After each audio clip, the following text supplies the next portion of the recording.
Okay, guys, welcome to Unit 5, where we're going to be looking at the simple Keynesian model of the economy. And we're saying that in a simple economy without the government, businesses and households are the main economic decision makers.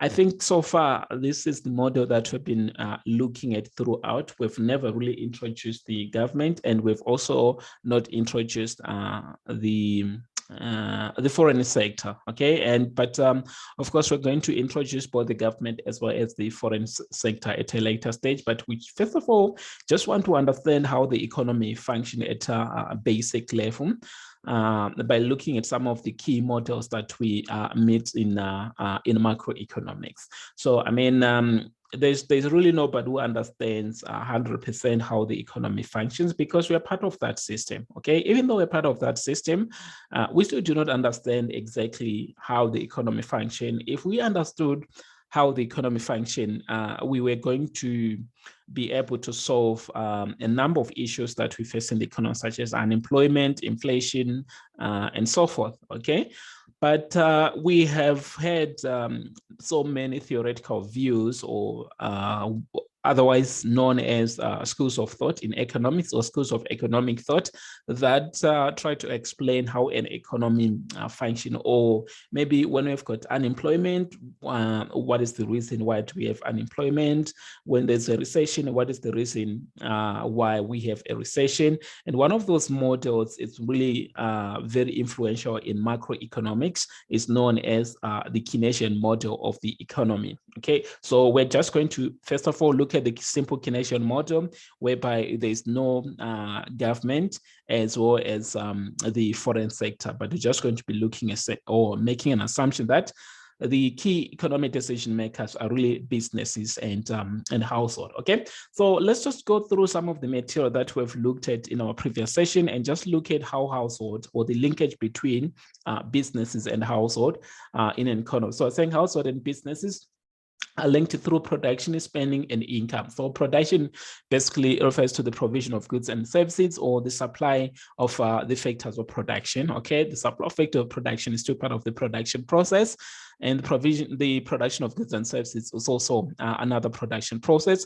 And also the other link between business and household is through spending. Okay, when businesses supply goods and services, then consumers are going to buy, or they're going to spend on goods and services supplied by businesses. On the other hand, household, the supply factors of production, and then businesses are going to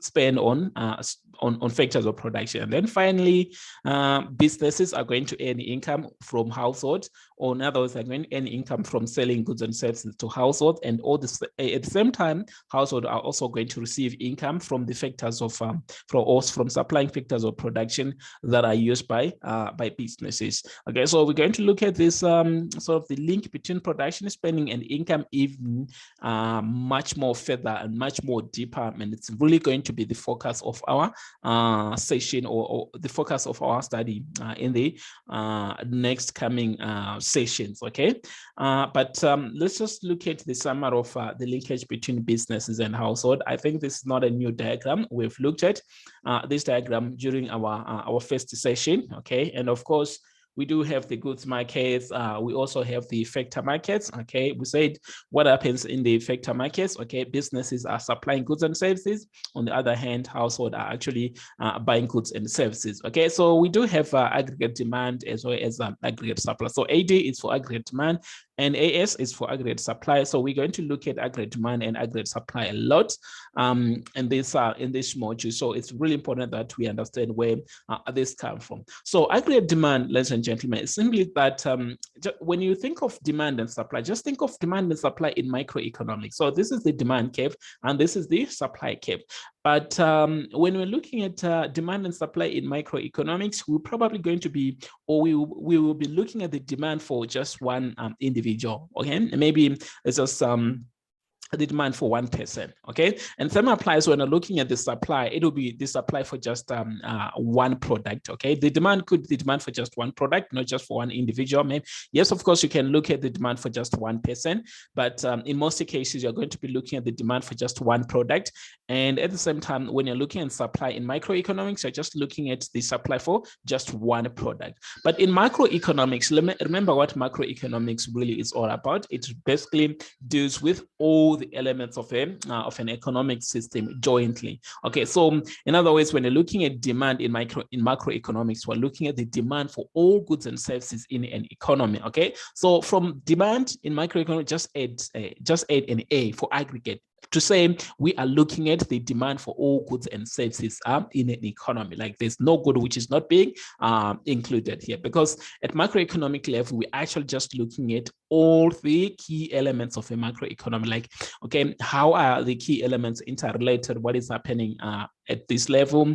What happens to aggregate demand, or what happened to the demand for this product if the demand for this other product is like this? Okay, so we're just going to be looking at things at the same time. Same applies to aggregate supply. We're not only looking at the demand for just one product, but we're looking at the supply for all goods and services in an economy. Okay, so from simple supply curve, just put aggregate supply. Otherwise, it's actually just one and the same thing. Okay, and perhaps another thing you can remember in microeconomics here, on the horizontal axis, we had quantity, whether it's quantity demanded or quantity supplied. But in macroeconomics, we don't say quantity demanded or quantity supplied. We look at income. Okay, in other words, we're looking at the income earned by maybe the income earned from selling all goods and services. Okay, or we can look at income or aggregate production or output. Okay, so it's no longer just quantity, because the quantity is just referring to the quantity of just one product. And then on the horizontal, on the vertical axis in microeconomics, we look at the price. Okay, that's the price for, if you're looking at the demand, that is the price for that product which is being demanded. If it is supply, it is price of that product which is being supplied. But in macroeconomics, we no longer have price. We now have what is known as the price level. Okay, we now have the price level. Why is it the price level? So the price level basically represents the prices for all goods and services. So there's a way that I think we did discuss about the price level when we're looking at the GDP deflator and that kind of stuff. So the price level, ladies and gentlemen, is really an index. Okay, an index is sort of just one figure which is representative of all the prices in an economy. Okay, so it's just the same framework. The only difference now is we're looking at from the perspective of a macro economy. And one more thing before we move on is that in microeconomics, okay, we say that businesses are actually the driving force behind the supply of goods and services. I mean, we're looking at the goods markets. Okay, we're not going to be looking at the factor market in this module. But otherwise, the conclusions are more or less the same. Okay, what we see in the goods market is more or less the same. That more or less the same what we'd see in the factor market. So we're really not going to be looking at the factor market, but we're just going to be focusing on the goods markets. So in the good markets, remember what the goods market is. It is that markets where goods and services are actually exchanged. Okay, so businesses are the driving force behind the supply of goods and services. So same applies here in the aggregate supply model. Businesses are actually the driving force behind the aggregate supply of goods and services. On the other hand, when it comes to demand, households, they're actually the driving force behind the demand for goods and services, because they are the ones with the needs and the ones that they want to satisfy. Okay, and same applies. We do have aggregate equilibrium. So in macroeconomics, when you're looking at equilibrium, we'll be looking at quantity demanded or quantity supplied. But in macroeconomics, we're going to be discussing or talking of equilibrium income. Okay, remember I said that on the horizontal axis, we're really looking at equilibrium. We will be looking at output or income. So as we discover later on, income and output, it's really one and the same thing. And I think we did discuss in the past sort of in the past session where we're looking at the different ways of measuring GDP. We said income and output are actually one and the same thing. Income is just output is just the total value that we've produced, and then income is actually how that value is actually distributed amongst the different factors of production that we use to in this production process. Okay, so this is the linkage between household and this is the model that we're going to, the simple model that we're going to be looking at. Okay, how are these actually linked? We're going to look at production in more detail, look at consumption in more detail. We're also going to look at aggregate demand and aggregate supply in more detail. So you should be able to actually label this graph. But as I said, we're only going to be looking at the upper part of this model. But otherwise, the conclusions and the analysis can also be extended to this other lower part of the sort of the circular flow model of economic activity. Okay, now let's look at the production, income, and expenditure in the product market. So as I said, we're not going to be looking at the factor market, but just the product market. Okay, so in product markets, that's where production actually takes place. Okay, that is the provision of goods and services. Okay, businesses are providing goods and services. Okay, so I say in product markets, remember what happens? Businesses earn income. Why are they earning income? Because they supply goods and services. Okay, businesses earn income. But what about household? Household, they incur expenses. Why are they incurring expenses? Because they're buying goods and services, and they're not going to get these goods and services for free. Okay, so we really want to understand the relationship between production and income, as well as the relationship between production and expenditure, as well as the relationship between income and the expenses. That's what we're going to be focusing on in this module. It's really to understand the relationship between these three macroeconomic aggregates, which are the main linkages between businesses and household. What is the relationship between the production of goods and services and the income from selling goods and services? What is the relationship between the production of goods and services as well as expenditure on goods and services? What is the relationship between expenses? Okay, so here in macroeconomics, we're just going to be looking at expenditure. Okay, so household incur expenses, but otherwise those expenses, we call them aggregate expenditure. Okay, so what is the relationship between aggregate expenditure as well as income? Okay, that's really what this module it's all about. And also say, okay, how is production determined? What is, okay, if we see the value of goods and services increasing, that is production increasing in a given time period. What can we explain that? Can we give a reason why production is increasing? Or if we see production actually going down, can we also give a reason? Same applies if expenditure is going down. Can we give a reason? Same applies with income. So that's exactly what we're going to be looking at in this module. So this is a very, very important framework that you have to make sure that you understand. Okay, so let's look at the relationship between production and income. Okay. That is production, the provision of goods and services. Okay, that is production, the goods and services that are being produced in the economy, as well as the income. That is the income which is being earned from supplying goods and services. But remember, we're looking at the aggregate supply for goods and services. Okay, in an economy. So we are saying the value of production, which is also known as output. Okay, that is output. So when speak of production, we are basically referring to the output, that is the goods and services. Okay, it's always equal to the total income received or paid to factors of production used in producing those goods and services. I mean, we did discuss this one when we're looking at the different approaches to calculating GDP, but let's maybe revisit that that discussion one more time. Okay, so we're saying production is always equal to income. Remember, production is simply say that, okay, here's an aggregate product, here is bread. But income now, we are saying, okay, after selling that bread, how are we going to distribute the income that we receive from selling the bread? Okay, in other words, not even selling the bread. Let's say here is the bread. Okay, that is value which has been created. How then do we share the value which has been created amongst the different factors of product? So production is just aggregate, and then income is simply a breakdown of production. Okay, it's a distribution of value. So it's always production. It's always going to be one and the same thing. So the production is always going to be equal to income. You really need to make sure that you understand this principle or this explanation. Say that production is always one and the same thing with income. Okay, tip. Production and value creation also mean one the same thing. Okay, I think we need to introduce this term here, which says value creation, because we're going to use it to explain it why we're saying production is really equal to income, even though we did discuss, but for the sake of this discussion, for the sake of introducing the models that we're going to be studying, we also need to really emphasize the equivalence between production and income. Okay, so let's look at an example which shows that production is really equal to income. But remember, we said that production is the same as value creation. When you're producing something, it means you've created something of value. Okay, bread is something of value. A computer is something of value. Offering tutorials is something of value. So production and value creation, they mean one and the same thing. Okay, but are you really going to produce something out of nothing?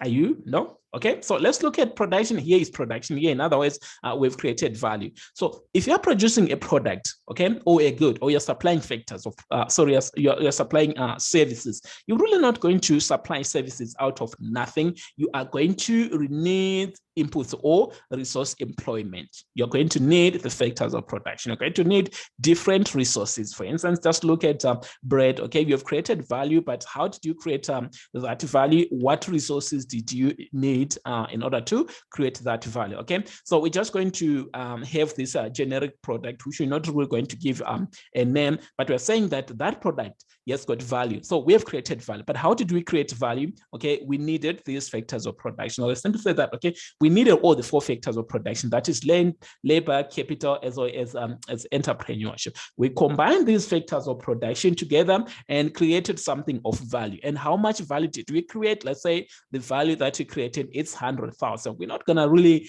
ask ourselves, how is value calculated? Remember, how do we calculate value? That was the focus of the previous study. It's price multiplied by quantity. So let's say we know everything about the prices, we know everything about the quantity, but we know that the value that we've created from combining these different factors of production, it's really equals to 100,000. So production here is equals to 100,000. Please get it. Okay, get it. Production here, what is the value of production? What is production? It is 100,000. What is value created? It is also equal to 100,000. Okay, so we combine these factors of production and then we created something of value with 100,000. Okay, now the next thing is how then is this value going to be distributed? Who is going to get what? Remember, who is going to get what?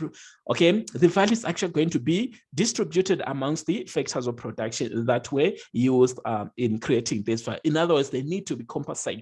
Okay, you cannot just use land as a business because you don't own that land. Okay, so you need to pay compensation for that land. Where are you going to get the compensation from? It is from this value. So we are saying the factors of production that were involved in creating this value, they also need to share this value. So some of it is going to, some of this value is going to go as compensation for land, some of it for labor, some of it for capital, and some of it for entrepreneurship. So after distributing all this value to all of these factors of production, then we're not going to have any value anymore. Okay, we've distributed it. So this is exactly what is going to happen. So let's say we are now distributing this value to the factors of production. So when you distribute this value to the factors of production, we say these factors of production are really receiving income. Okay, that's what is happening here. Okay, so of this 100,000 value, how much is going to, or is going, how much share is each factor of production is really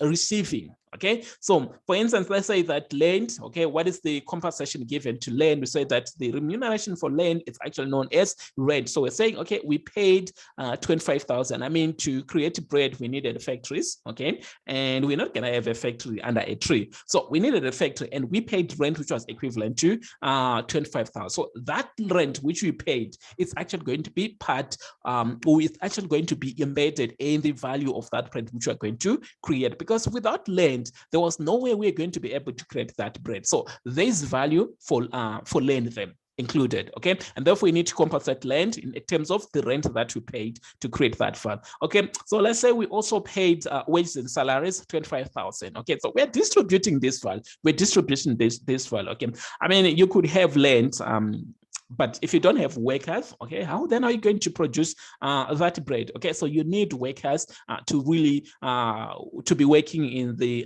factory to produce that bread. And remember, what is the compensation for labor? It is wages and salaries. Okay, so wages generally paid to non-contract workers, that is unskilled workers, generally those ones that receive payment maybe weekly or bi-weekly, okay, fortnightly. And on the other hand, salaries basically refers to, or generally refers to, the compensation given to skilled workers, and those are mostly permanent employees or contracted workers who have got long-term contracts. That's the difference. That's the technical distinction between wages and salaries. I don't really think that they're going to ask you to make what is the difference between wages and salaries, but in case, just know that wages is for non-contracted workers, okay, workers who do not have long-term contracts, and they're usually they don't have fixed contracts. Okay, they can have a contract, but they don't have fixed contract or long-term contracts. It could be a very short-term contract, but on the other hand, it's usually unskilled workers. And on the other hand, salaries is paid to skilled workers with long-term contracts. Anyway, this is the salary that we've paid out of this one, because we needed workers. Okay, so there's a value for workers, and therefore we need to distribute salaries and wages. And then interest. Okay, we're gonna need capital. Okay, probably we needed equipment to produce that bread. We're not going to be producing bread using our hands.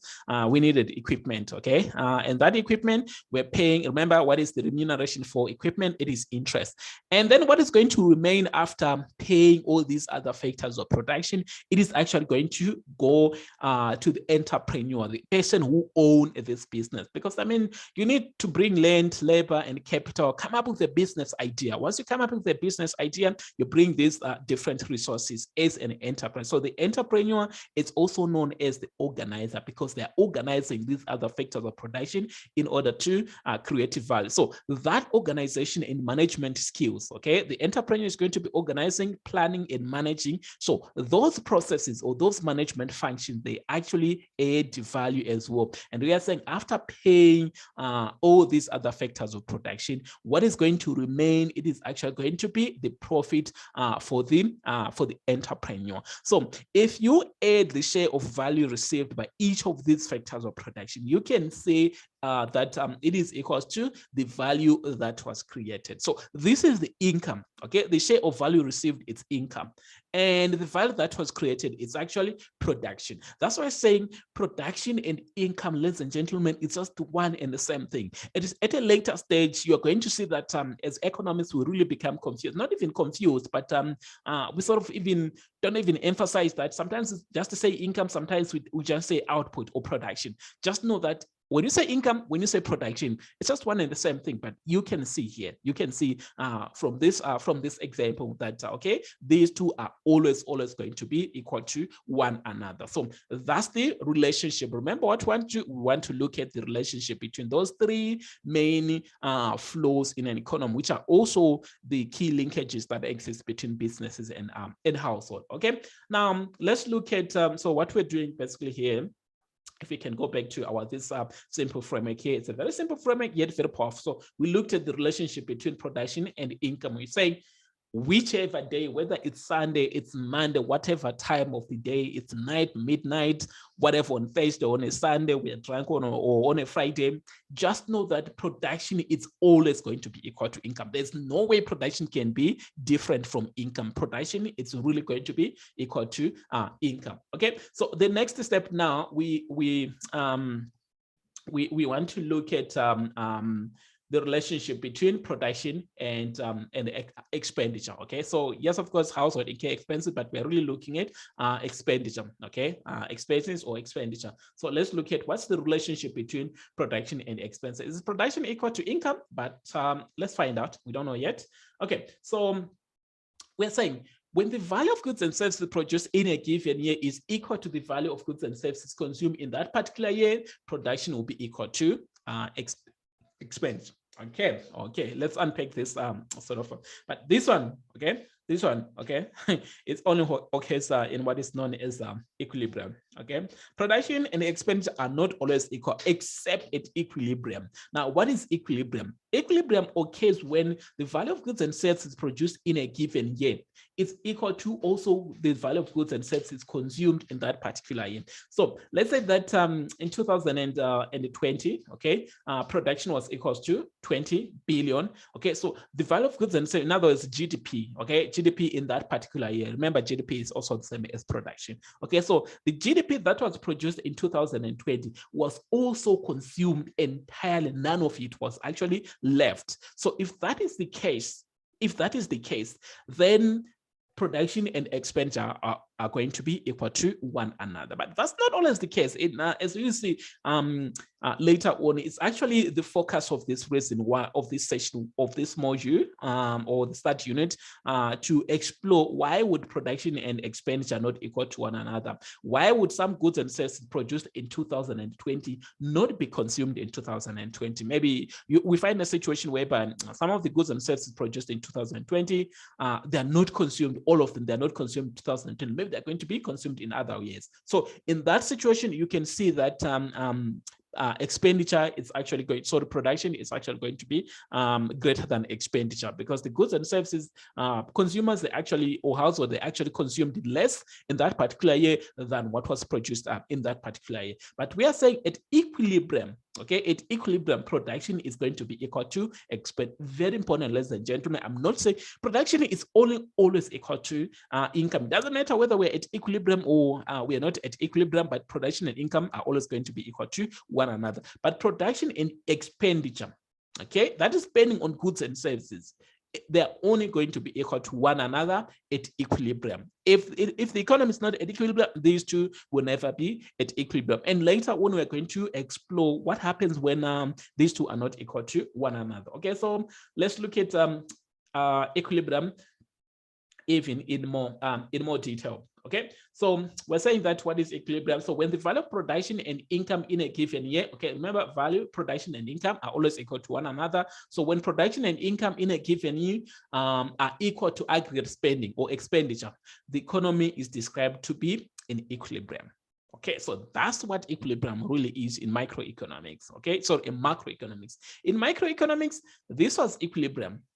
But in macroeconomics now, we're saying that, okay, we're going to see how we express equilibrium. Okay, it's not just one point, but it's a sort of a range of points. Okay, there's a condition or there's a way we can express equilibrium in macroeconomy. But we're saying an economy or equilibrium occurs when the value of production and income in a given period is equal to aggregate spending. Okay, so in other words, I'm simply saying that at equilibrium, okay, at equilibrium, all goods and services produced in a particular year will be purchased and consumed. Okay, we produced 20 billion in 2020, and we also consumed all goods and services that were produced in 2020. So it's more like saying we're not thinking of the future, okay? Because to say, okay, let's consume all goods and services produced in 2020. What are we going to consume in 2021?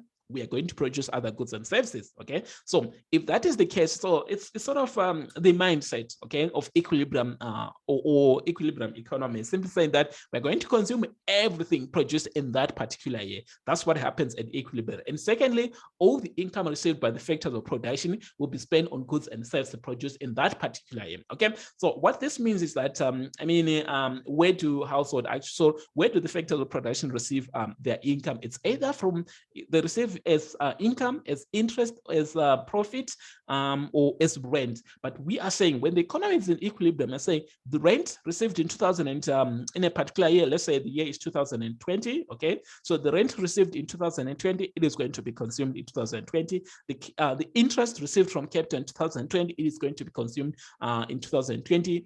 The salaries and wages, they're going to be consumed to 2020, and same applies with the profit, it is also going to be consumed in 2020. So if that happens, then the economy is going to be in equilibrium. Okay, so let's look at the framework that we use to describe equilibrium in a macroeconomy. So you can see it doesn't resemble anything that we saw in macroeconomics. We said that, okay, at equilibrium, this is equilibrium where demand and supply are basically intersect, or they're equal to one another. It's sort of the same situation. I mean, the only difference now is we don't look at one point, okay? We'll simply say that equilibrium occurs when production is equal to income. These are always going to be equal, whether we're at equilibrium or not.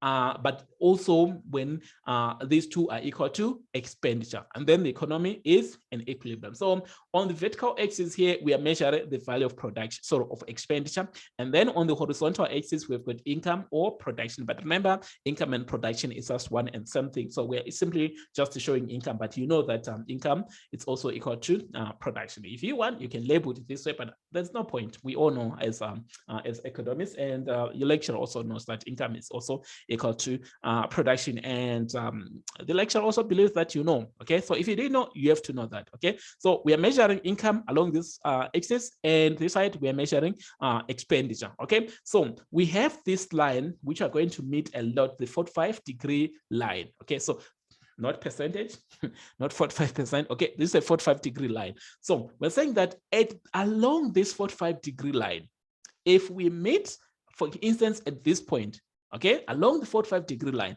expenditure is always going to be equal to income. In other words, the economy will be at equilibrium along this line. That's why I'm saying expenditure is equal to income. It is also equal to production. So Y stands for income. This is the symbol that we use in economics. I don't know, came up to say that. Okay, let's use Y for income. It's probably because I don't know. I don't want to lie, but that's how we denote income in economics. In most cases, or in general cases, whenever you see Y, just know that they're referring to income. But we're saying the economy is at equilibrium. So, for instance, let's look at this point here. The first equilibrium is zero. Okay, what is expenditure? Expenditure is equal to E0, and what is income?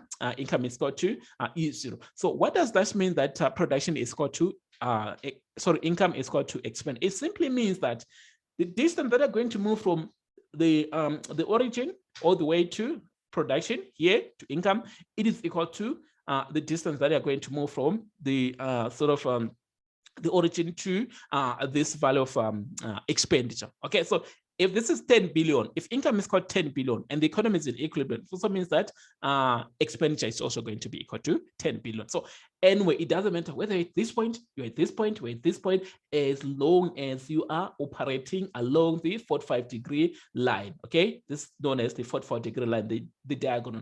It's actually it tells you that production and income are equal to one another. This is a very, very important discussion or the conclusion or point regarding what we're going to be looking at. Just know that at equilibrium, ladies and gentlemen, let me repeat it. At equilibrium, sorry, along the 45-degree line, the economy is at equilibrium. What does that mean? It means income is equal to expenditure, or expenditure is equal to income.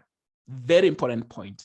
You really have to make sure that you understand what we mean. Okay, so how did we get to this 45-degree line? So it was made up from a square. This is a square, sort of. That's where we get this 45-degree line. So, you know, we draw a diagram, a diagonal from one corner, from the bottom left to the top right of the square. So, you know, a square, the distance from this point to this point is the same as the distance from this point to this distance. So it basically means that whenever you are at this diagonal, okay, the distance that you travel from this point, from the origin upwards, is going to be the same as the distance that you travel from this point to this point, as long as you are meeting at the diagonal. So this is just basically the bottom half of the square. Okay, so that's why we're saying that at equilibrium, it's because we did not show the upper part of the square, but otherwise we just took the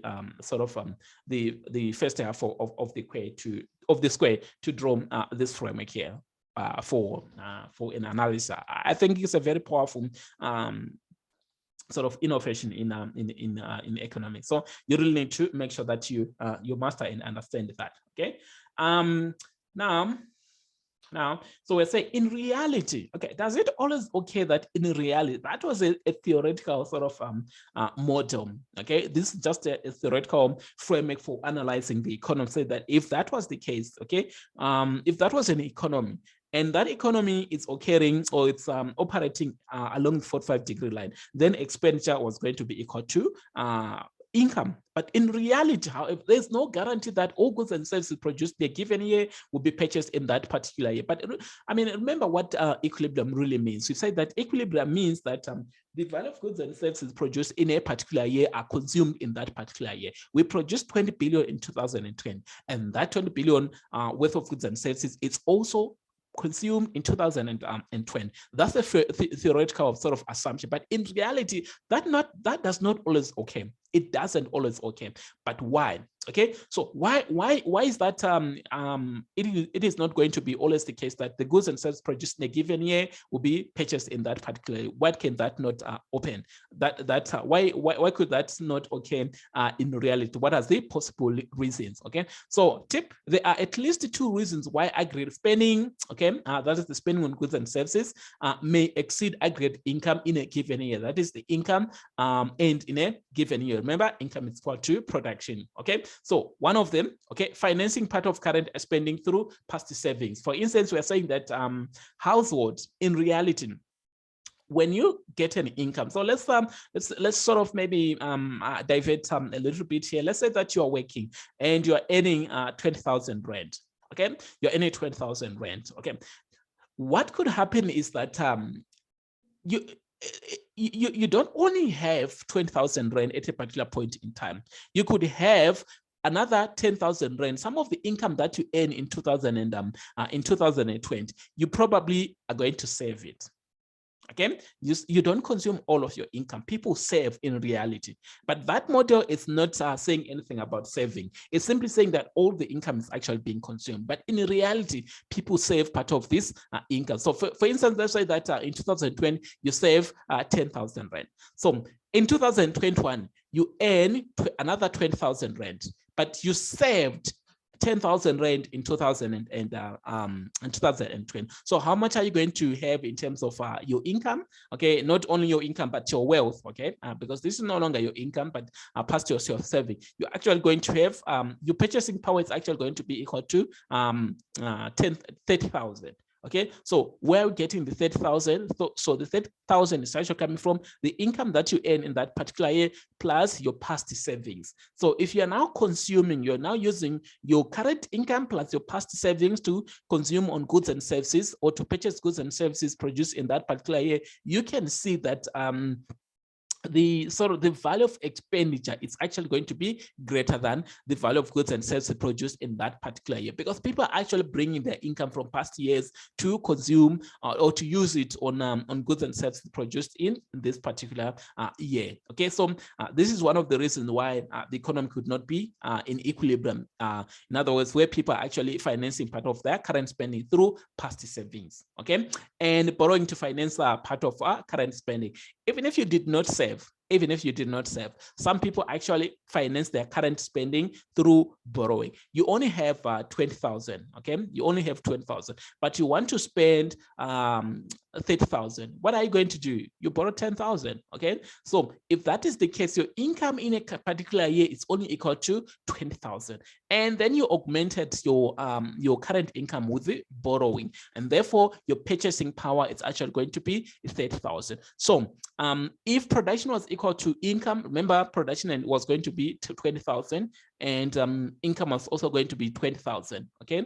But now there's someone who's actually borrowing, which means their income is actually going to be greater than production, okay? Because now your income is going to be made up of two parts: the income that you earn in that particular year plus the income from borrowing. As a result, production is going to be less than income. Income is going to be greater than production, okay? So if that happens, and then we can see that aggregate spending, so this is going to be production, but spending is going to be 30,000, meaning people are actually going to be demanding more goods and services than what is available, because only 20,000 worth of goods and services are produced in 2020, but people are actually demanding 30,000. Okay, so here we're simply saying that aggregate spending may exceed aggregate demand, so aggregate income. So these are some more of the reasons. But let's look at why there are at least two reasons why aggregate spending may also fall short of aggregate income. So here we're saying aggregate spending is greater than aggregate income, but we now want to reverse the situation.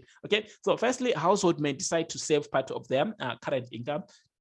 You're saving 20,000 in 2020, but you're only consuming 15,000. What happens to the other? You save it, the 5K, you save it. This is what happens. I mean, I think people, especially after the experience of the COVID-19 situation where people lost a lot of jobs unexpected, like we were in a serious financial shocks. People lost their jobs. And as a result, we learned to save. Even myself, we've never had this sort of the sort of the crisis like we for a majority of us. Okay, for a lot of people, of course, I mean, some of us did experience the 2008 global financial crisis, but I think it did affect people, but I think the COVID-19 was sort of really serious one. When you look at or when you read about the 2008 global financial crisis, you're actually going to read that South Africa was sort of insulated from the effects of the global financial crisis, but we were not insulated when it comes to COVID-19. And as a result, people started to save more. So when people save part of their income, it simply means that, for instance, your expenditure is simply going to be 15,000, but what is going to be your income? Your income is going to be 20,000. But remember, income is always equal to production. So it simply means that when people are saving, income is going to be greater than expenditure. Okay, because they're only going to spend 15,000 on goods and services produced in that particular year. But what is the value of goods and services produced in that particular year? It is 20,000. Okay, so if that is the case, then spending is going to be less than income or production. Secondly, the other reason, household may use part of their current income to pay off some of their past debt. Here we said that you borrow because you want to consume more. But now if you've got debts from previous period, and then it means you're simply going to take part of your current income and pay your past debt. For instance, you can simply just use the same scenario here. Say your income is 20,000, but you're only able to consume 15,000. Why are you only able to spend 15,000? Because you took 5,000 and repaid your previous debts. Okay, if that is the case, you're using part of your current income to pay your past debts, then it means your consumption, which is going to be equal to 15,000, or expenditure is going to be less than your total income, or the value of goods and services produced in that given year. Okay, so this is really important. Okay, we really need to understand this one. The difference between production and income is known as inventory, not really the production and income. Sorry, the difference between production and consumption. Okay. There's no difference between total production and total income, but the difference between total production and consumption. In other words, the difference between goods and services produced in that particular year and the value of goods and services produced in that particular year, it is known as inventory. We did discuss this one when we're saying, okay, inventory is an example of a stock variable. Okay, what does that mean? In 2020, okay, what is the value of goods and services? That is production. It was equals to 20 billion, it's for example. Okay, that's production. Okay, how much did we consume of those goods and services valued at 20 billion in 2020? Maybe let's say consumption is actually called maybe 19,000. So the difference between production and consumption is actually inventory. So what is going to be the value of inventory is going to be 1 billion. Inventory could actually be positive or negative. So you can reverse the situation. If production is greater than consumption, just like in this case, inventory is positive. But if production is less than consumption, simply means that there's a lot of demand, but not so much production, then it simply means that production is going to be negative. But you just need to know the difference between production and consumption is known as inventory. They might ask you, they might not even ask you, but the level of inventory is also going to affect the sort of economic activity. Because I mean, if businesses are building up inventory, in other words, businesses are producing more goods and services, but demand is less, it simply means that in the future we can expect that businesses are actually going to reduce their production expenditure, or maybe they're going to invest less. For instance, think of motor vehicle manufacturers. If motor vehicle manufacturers are just piling up new cars, but there's nobody who's buying new cars, it simply means that inventory is building up. What do you expect is going to happen in the future? We expect that those businesses are really going to reduce their production activities. Okay, so yeah, that's where inventory really comes in. Okay, so the deviation of income and spending, this is very, very important. This is crucial.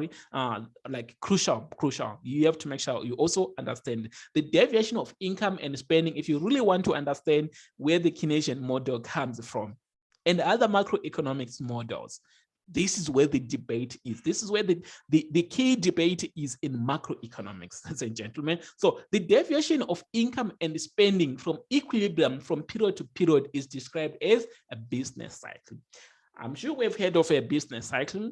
We know what a business cycle. Probably the definition that we've heard is that business cycle refers to the ups and downs in economic activity. But the correct definition, okay, of a business cycle is simply it refers to the deviation of income and spending from equilibrium. We say that if we look at the 45-degree line along the 45-degree, as long as production and income are meeting along this line, it means that the economy is in equilibrium. But if production and income, they meet anyway, okay, in other words, they deviate from this line. If they deviate from this line, okay, and then from period to period, for instance, okay, let's say that in this period, they were at this point. In another period, maybe let me actually clear this diagram and redraw it again.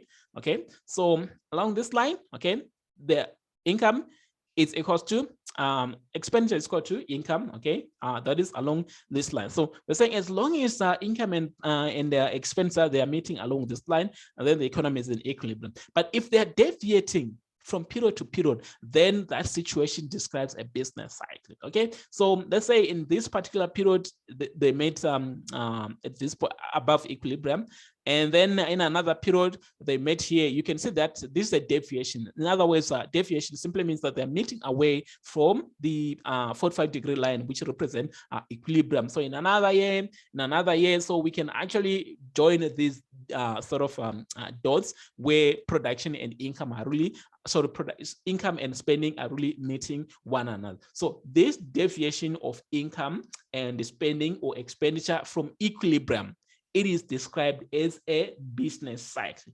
And macroeconomics models, they really try to give us an explanation. What causes business cycle? That's the question. That's where the debate is. We're going to see, we're going to look at different models, but I think the model that we're really going to look at in more detail is the Keynesian model. I think it makes a lot of sense. It really, it's a very sort of theoretically sound model. It's very strong, even from a practical perspective. A lot of what the Keynesian model really says, or Keynesian economics, if you go deeper and studying Keynesian economics, well, it makes a lot of sense. But I think it became very popular because the people that came before the Keynesian economics, what they were saying really didn't make much sense. Yes, it did make a little bit of sense, but not so much sense. And as a result, when the Keynesian economics came in, it explained a lot of things. I mean, it's just like, for instance, when someone is explaining something, okay, they say something you're not really satisfied, and then someone comes after that and they explain things in a way more clearer ways, and then we can see, okay, you can actually sort of say the first person wasn't so good, but you're not going to know how good or bad the first person was until the second person really comes. So that's basically what happened between the Keynesian economics as well as those ones that came before, okay, which are known as neoclassical as well as the classical economists. Okay, but the point that I'm trying to make is that these different models of macroeconomic models, including the Keynesian model that we're going to study, they try to give us the explanation. Why does production actually differ? Or why do production and income really deviate? Sorry, production, income, and expenditure, why do they deviate from equilibrium? Why do we have business cycles? But just know that business cycle basically explains the deviation of income from equilibrium, from period to period. Okay, so So you can see that at point A, okay, where is A? Here is A. Aggregate income is greater than total spending. Okay, remember what is aggregate income. So we're measuring income along the vertical axis. Okay, so we're saying at this point here, aggregate income, I don't really think you really need to go into detail about this one, but let me just give you what this point it's trying to say, since we're already there. Okay, let me just draw a straight line. Okay, so here is a straight line, and I'm going to draw a few lines there. Okay, but maybe let me not draw the third line. Okay, so this is point A. So at point A, okay, so we are saying if the economy was in equilibrium, the distance that we travel from this point all the way to where the level of income is supposed to be the same distance that will travel all the way from the origin to the expenditure axis. But you can see that this distance is actually longer than the distance that we travel along on the vertical axis. So that's why I'm saying that at A, aggregate income is greater than total spending, okay? Because these two are not at equilibrium. So you can see that if this is the level of income, what is the level of expenditure that's supposed to be equal to income, okay? So the level of expenditure is really supposed to be, we're going to draw an extension, okay? It's supposed to be along the 45-degree line, because that's when production and income they're going to be equal. So you can see if the economy was in equilibrium, this was supposed to be the level of expenditure, but the level of expenditure at point A is only given by this by this distance there. Okay, so we're saying that that's why I'm saying that at point A, aggregate income is greater than total spending. On the other hand, at point B, aggregate income is less than total spending. But I mean, there are a lot of points as well along this diagram where these two are not equal to one another. Okay, so let's see again if we can say, okay, so we're saying that at point B, this is the level of expenditure. Remember, we're measuring expenditure from the horizontal, from the along the vertical axis, and we're measuring income along the horizontal axis. So what is the income? So we've already established expenditure. We move from this point all the way to the expenditure axis. And then what about income? We also move from that point all the way to the income axis. Okay, so we are saying if the economy was in equilibrium, okay, if the economy was in equilibrium, this distance supposed to be, this distance to the level of expenditure supposed to be the same as this distance to this point. But how are we going to know that these two distances are equal to one another? They're supposed to meet along the diagonal. Okay, so if that is the level of income, then it means, so if that is level of expenditure, then it means income and expenditure were supposed to meet at this point. So the level of income was supposed to be at this level here. Okay, so but now because the level of income is at this point, it simply means that income is less than expenditure. So you should be able to analyze and interpret this sort of diagram using that framework which we developed earlier on. Okay, so let's summarize everything. Here. So we're saying in terms of here's our summary there. In terms of the performance of a macroeconomic system, there are three possibilities that could occur with regard to income and aggregate spending. In other words, when you're looking at the relationship between income and aggregate spending as shown on the above diagram, we're saying there are three possibilities that could actually occur, and we need to explain that as macroeconomics. What's the first possibility? The first possibility is that total spending is equals to aggregate income. So where does that occur? It occurs along the 45-degree line. That's the first possibility here. Okay, income is equal to expense is equal to income, meaning the economy is in equilibrium. The second possibility, total spending is greater than income. So in other words, that occurs above the 45-degree line. Okay, so this is going to be the level of income, but otherwise equilibrium income is supposed to be at this point. Okay, so this is second equilibrium. The economy is not, so this is the second possibility, and the economy is not at equilibrium, just like point B in the above diagram. And so you can see that expenditure is greater than income. You really need to make sure that you understand this one, because that's really going to be very, very crucial once we develop our model in more detail. So please make sure you understand these simple details here. Okay. And the third possibility is total spending is less than income. Okay. If total spending is less than income, it simply means that we are below equilibrium. Okay. So it's something like here. So I think at this point, this is this level of income, but total spending is perhaps at this point, but we know that at equilibrium, total spending is supposed to be at this point, because we know equilibrium occurs where it occurs along the horizontal, so the diagonal axis. Okay, so these are the three possibilities that could actually occur. And macroeconomic models, they actually try to explain why an economy could actually, this is an ideal situation, this is a theoretical situation, but in reality, this is really what happens. Income could be greater than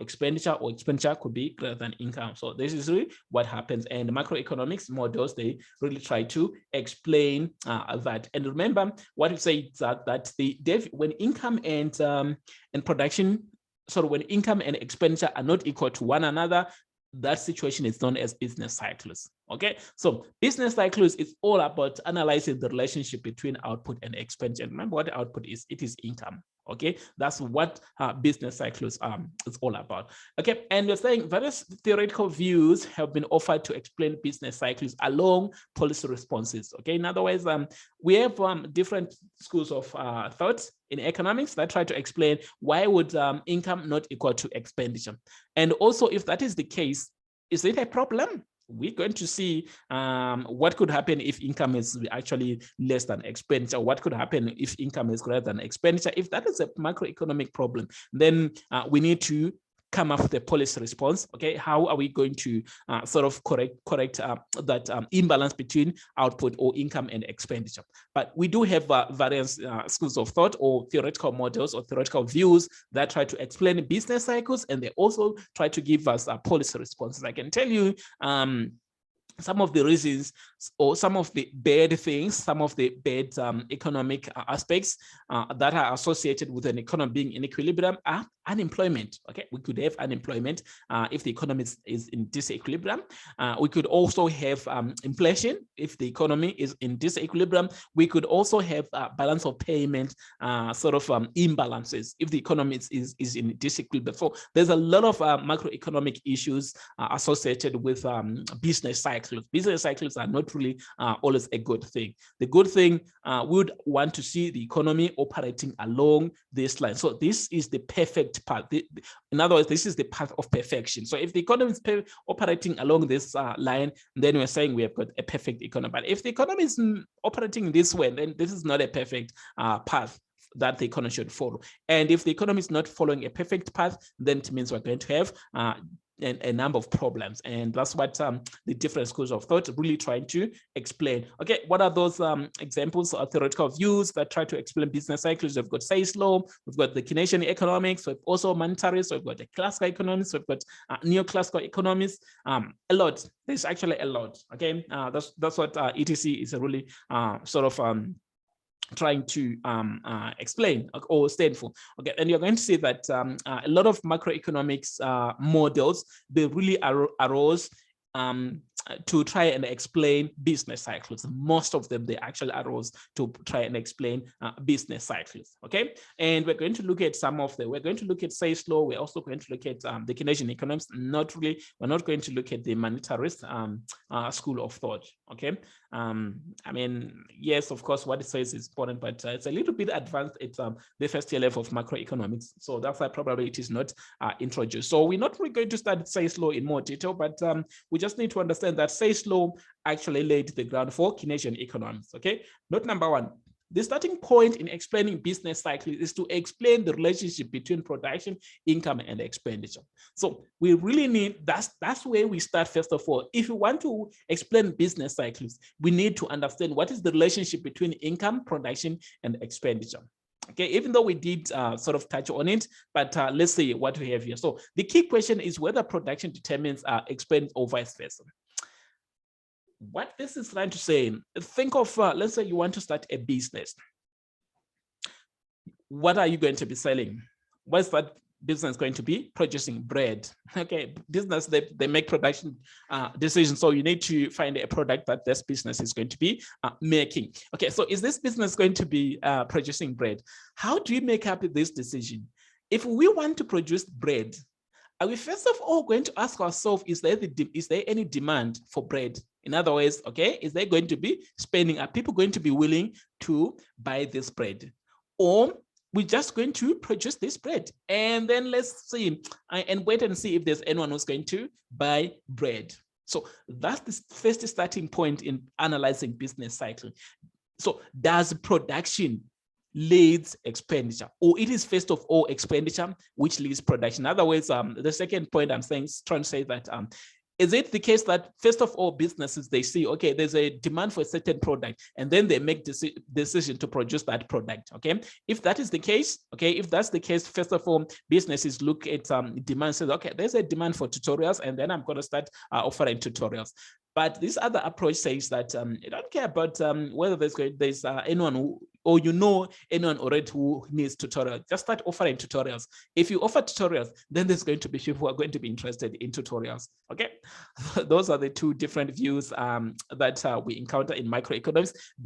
Is it production which occurs first and then demand occurs later, or there's demand and then there's production? So it's just a chicken and egg situation, ladies and gentlemen. I believe we know that one.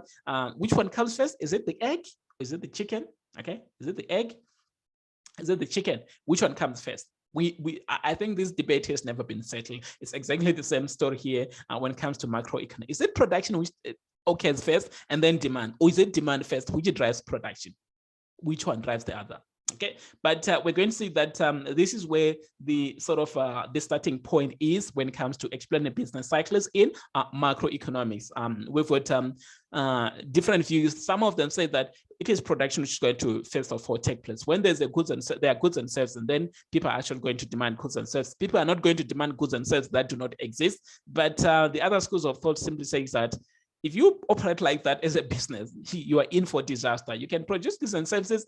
What are you going to do when there's no demand? Okay, so first of all, you have to make sure that there's demand, and then you make production decisions. But I don't know. You make you choose which side you're going to go with. Okay, but let's look at the framework that we're going to use, the relationship between output and expenditure, just to explain to summarize what I just said here. So the production of goods and services, this side we've got the production of goods and services, now we've got production, and then we've got the consumption of goods and services. The question that we're trying to first of all answer is, do we start from production and go to consumption, or it is consumption which begins, that is the demand for goods and services, and then this drives demand, this drives production? Okay, do we first of all have the demand for goods and services, and then once there's demand for goods and services, then businesses are going to start producing goods and services, or businesses, they just produce goods and services and then there's going to be demand for goods and services? That's basically what is happening. So in other words, does the relationship run from production to consumption or expenditure, or the relationship runs from consumption to production? This debate has never been settled. I don't know, maybe you can come up with your thinking, but really the different schools of thought, especially Keynesian economics and so on, Say's law, they differ on this framework. Okay, so let's look at what Say's law really say. Say's law. So this Say's law is really credited to Jean-Baptiste Say, a French economist, is the one who came up with the first explanation of the relationship between production and the consumption. I think it was the first. I don't know if it's the first, but it's one of the most widely recognized. So Say's law says that production creates its own demand. In other words, according to these economists were going to advise and say that if you want to start up with a business idea, just start producing goods and services. Don't worry whether there's currently demand. Once there are goods and services, people are going to start demanding those goods and services. That's what Say's law says. Production creates its own demand. Okay, so we don't go first of all do market research to find out. I think a lot of businesses nowadays they learned a hard way from following Say's law. Okay, a lot of businesses, before you begin any business, you actually do market research, write a business proposal, because you first of all want to make sure that there is demand for goods and services that you're going to provide, okay, before engaging in production. But Say's law is saying, don't forget about business proposal, forget about market research, just produce something. As long as it is of value, there's going to be demand for it. Okay, hence Say's law is a supply-driven model. So in other words, a supply-driven model simply says that first of all, there is supply. So when there's a supply for goods and services, then there's always going to be demand for goods and services. And this has got implications in terms of business cycles, as we see later on. Okay, in terms of the relationship between expenditure and income. Okay, so here is a framework for Say's law. So Say's law says that, okay, it's not a chicken and egg situation. It's a simple situation. We've got aggregate supply. So there's going to be production of goods and services, and the production of goods and services is going to drive demand. So in other words, I'm saying that expenditure is a function of production, meaning expenditure depends on production. Once there's production, then people are going to start producing. Okay, so expenditure is a function of production. Otherwise, this one is the one which determines this one. Okay, so this is known as an independent variable, and this is known as a dependent variable. So expenditure depends on production. So as long as there's production, people are going to start spending on goods and services. That's why I'm saying Say's model is a supply-driven model. Okay, now let's sort of go through quick points. We're not really going to go into Say's law in detail, but you just need to understand that, okay, it says that it is a supply side model, meaning that supply is going to, or production is going to create its own demand. That's what you need to know, and a few implications. Okay, note Say's law implies that all leakages, such as savings and imports, will always find their way back into the economy. Alternatively, leakages will always equal injection. So leakages basically from the circular flow model of economic activity. So when you look at the circular flow model of economic activity, remember here we've got household, we've got businesses, we've got product markets, we've got factor markets. So household, they're going to earn income from supplying factors of production. So there's going to be income, and they're going to use that income to buy goods and services. But not all of these incomes actually, not all of these incomes actually going to be spent on goods and services. Some of it is going to be saved. Okay, so once you save that income, it is no longer circulating in this circular flow model of economic activity, and we call that a leakage. Okay, we call that a leakage. Okay, so another example of a leakage is that some of the sort of businesses, sometimes they're actually going to pay imports. They're going to import. Okay, so here is the income that was circulating, and then some of the income is going to be paid on factors of product, but some of that income is going to spend on imports. So imports are also examples of a leakage. But on the other hand, injection are simply looking at the income which does not originate within the circular flow model of income, such as exports. So when we export, it simply means that we're earning income from overseas. So exports are an example of an injection. Subsidies by the government. Okay, so the government might actually just give subsidies to households. I mean, those subsidies are not related to the provision of factors of production. It is simply going to be an injection, and then those subsidies are going to be sort of used to produce goods and services, and then they ultimately become income to factors of production. But we're saying, according to Say's law, in order for production to be equal to expenditure, leakages and injections should always be equal to one another. So I saying that when people save, Say's laws did not say people do not save, but he says that people do save, but miraculously those savings are always going to be channeled back in the economy. And at the same time, those injections, okay, those injections like exports and government sort of subsidies, they are going to find their way out. So leakages must be equal to injection in order for the economy to be in equilibrium. That's what Say's law basically says. Okay, leakages will always equal injection. So they might try to test it on that one, true or false. According to Say's law, leakages will always all equal to injections. Okay, and therefore the economy will always self-correct to eliminate this equilibrium without any need for external intervention. The model does not explain how injections are actually going to leave the economy and how leakages are going to come back in the economy, but the model says somehow that is going to happen. We don't know how, okay? We don't know how, but that's what the model says. And as a result, if it is that the case, then there's no need for the government to really intervene in the economy. But why are you going to intervene in the economy? Because the government tries to intervene in the economy to try and correct that macroeconomic imbalance, okay? Try to correct unemployment, try to correct inflation. But this model says that there's no need for that because the economy is going to self-correct itself. So if expenditure is greater than production, then it basically probably means that we've got more injection than leakages. Then those injections are actually going to leave the economy, and then the economy is going to go back to equilibrium. That's what Say's law says. However, the slump in spending during the Great Now, what happened? What happened with this Say's law? Something happened in history, in the history of macroeconomics in the 1930s. There was a Great Depression. Okay, so during the 1930s, that period is actually referred as poverty amidst plenty. Okay, so there was a lot of goods and services. So there was a slump in spending, but production was high. Okay, remember what Say's law says? Say says production is going to create equivalent demand. But what happened during the 1930s is that there was a slump in production, but expenditure or spending was not enough. Okay, so business, there were a lot of cars that were being produced. Okay, mass production of cars, mass production of different goods, mass production of almost everything, but people were not buying. Something was wrong.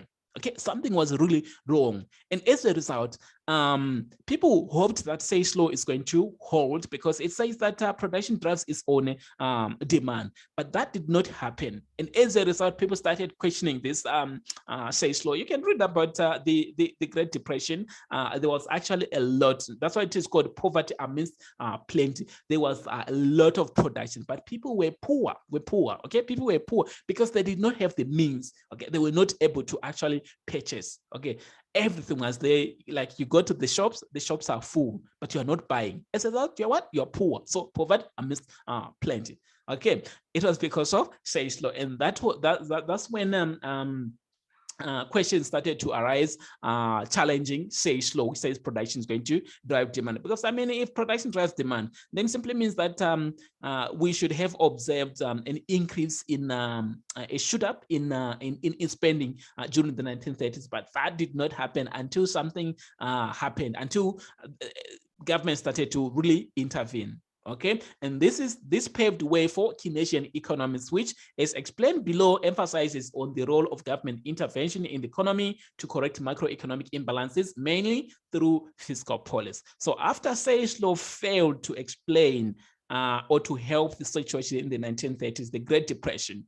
okay, the Great Depression. Okay, so then this new new economics or this school of thought started to emerge to really explain, say, this is the reason why production is not driving demand. Can we come up with an alternative explanation, and what should be done to correct this explanation? Because people are poor, yet there's a lot of production which is taking place. Okay, so that's how Keynesian economics really emerged, and this module, it really emphasizes government intervention through fiscal policy. Keynesian economics says, do not leave the economy on its own. Otherwise, the economy is going to distract itself. Say says the economy is going to self-correct itself. But Keynes, okay, Keynes, this model is really attributed to Jenny Maynard Keynes, the British economist, says that if you leave the economy on its own, it is going to self-destruct. It's going to destroy itself, as we saw almost happen in the 1930s. So we're really going to look at the Keynesian economics from now onwards. We're not going to look at other macroeconomics model, but you really need to understand where the whole discussion is really coming from. It's first of all, income, expenditure is equal to income is equal to production. And then at equilibrium, this is what happens. Okay, this is the ideal situation. But in reality, this is not the case. Businesses, so the economy move in cycles. Sometimes expenditure is high, sometimes expenditure is low. Okay, and what are the theoretical explanations, or what are the possible explanations? That's why we have got these different models, and one of those models that we're really going to study is the Keynesian economics, which emphasizes fiscal policy. If you don't like the role of the government in the economy, then you should not like Keynesian economics. But I can tell you, when I first met when I first studied economics in high school, like, wow, this makes a lot of sense. And the guys who came before Keynes, they really didn't make sense. I don't know why they could not pick up what Keynes really started to explain, because it's logic, in my opinion. It's logic. And I think I do to some extent. I think I do agree with what Keynes really said, but we'll see in our discussing. Okay, so what is fiscal policy? Fiscal policy refers to spending, taxation, and borrowing policy activities or actions by the government. So Keynes simply says that, or Keynesian economy simply says that the government should really use these policy actions to intervene in the economy. It could spend more, it could tax us more, or the government should actually really borrow more to correct these macroeconomic imbalances or business cycles. But from this point onwards, ladies and gentlemen, welcome to the Keynesian model. It's a really interesting model, and I really do hope you're going to enjoy it. But for now, let's just pause here, and then we'll continue later on the Keynesian model. Thank you.